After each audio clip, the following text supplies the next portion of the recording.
Ministériu Públiku rona una sasin besik nain-10, konaba kazu Aviaun Jet Privadu nebe usa Prezidente Repúblika naran aterra e Aeroportu Comoro.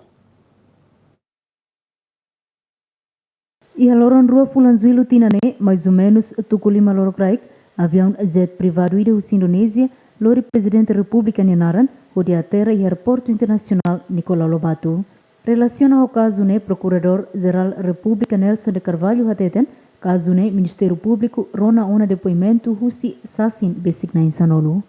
Proses de investigação, rona tem uma baracona, rona tem uma barak, rona tem uma barak.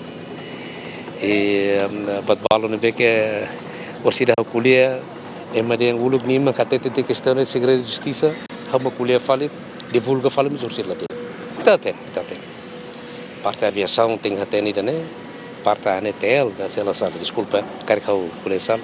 Certo tem até na batida. Imigração mas tem até ainda. Tem até muito bem ainda, né?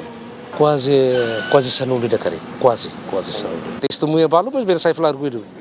Aí também mas bela moço, bela acontece ainda, né?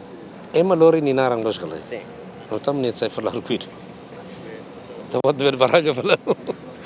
Por informação nebe antes ne espalha katak, objetivo husi Aviaun Jet Privadu nebe aterra e Aeroportu Internacional Presidente Nicolau Lobato, alegadamente a tutula sai cidadão Indonésia nain-10, nebe envolve mos e a caso esquema call center, nebe halau e a área Tibar, município Liquissá.